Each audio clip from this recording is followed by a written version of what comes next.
Hello, everybody, and welcome to Church at Home with Rachel for Thursday, the 22nd of January.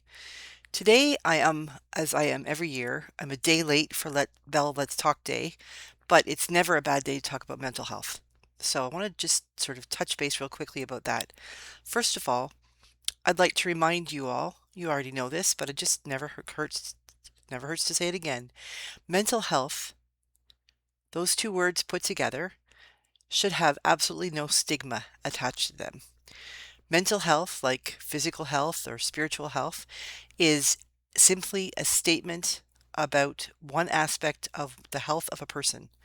It does not to say I'm concerned about mental health doesn't mean that you are loopy or crazy or any of the things that a lot of people still attach to the idea of mental health. The fact is, we all have one thing in common, and that is mental health. We all have mental capacity, and it has a health system, whether it is in good shape or not, any given day, week, month, year. That is up to our own selves between our chemistry, our brain chemistry, the circumstances in our life, all of the things that come together to help us figure out where our mental health is. It's just a thing. There is no judgment attached. There's no good or bad.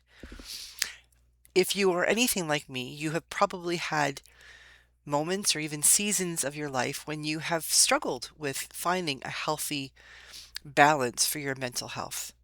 I have had seasons of depression where I have really struggled to be able to find a way of thinking and then balancing the rest of my life because the way we think has a huge impact on our physical activity, our social activity, our work activity, our hobbies, things like that.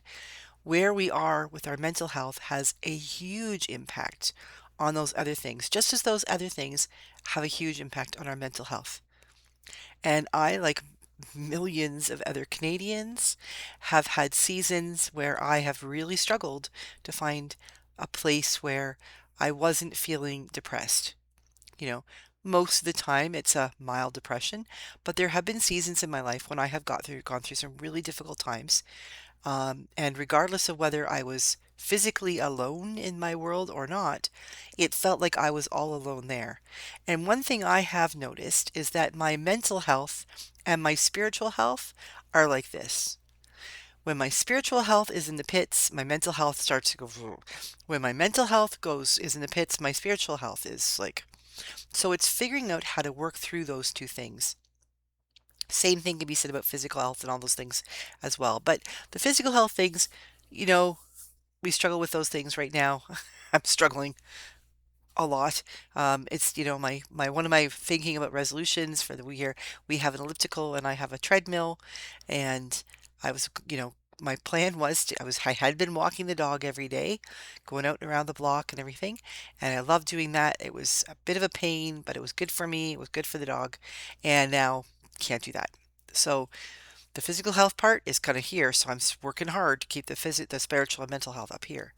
But there are seasons, seasonal affective disorder, people who really struggle in the winter times, especially the northern populations, where the sun just doesn't shine enough for us to get that sense of well-being. That's real. And if someone else tries to tell you that it's not, phooey on them, because you know how you're feeling, and no one else can tell you different. Not your spouse, not your parent, your child, your best friend, not your employer, your doctor. You know where you are on a scale of 0 or 1 to 10 on a healthy mental health awareness situation. The thing is, we need to stop being so worried about what other people will think and really engage in what will help us. So as you continue through the rest of this winter, because we're really only about halfway through it, um, please pay attention to your mental health and reach out, get help.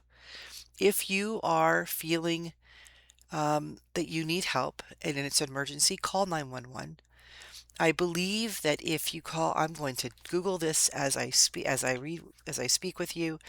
If you are really feeling the pinch and you're thinking that um, considering you're considering hurting yourself or suicide, I encourage you to call to reach out for help. And I believe the number to call is 988 in Canada. I'm just Googling this, and for whatever reason, my phone is taking forever to respond. So I'm going to hit pause and come back to you when I have an answer. I'll be right back. Okay, I'm back.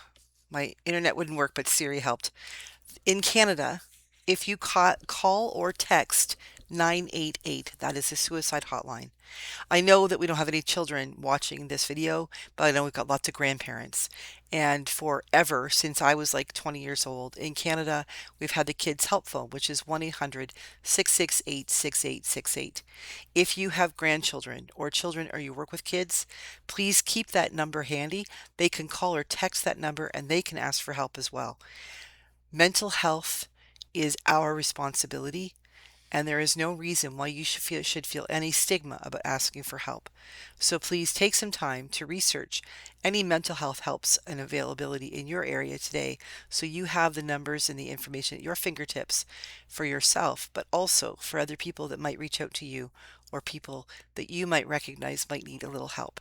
Sometimes all it takes is to say, hey, do you want to meet me at Starbucks or Tim Hortons or Robin's or whatever the local place is and have a cup of coffee. For a lot of people, mental health can be stimulated simply by having a bit of company. For other people, they might need some more help. Please be aware of that and be a help for others, but also recognize that when you need help, all you have to do is ask. Have a great day. God bless you and God bless your mental health.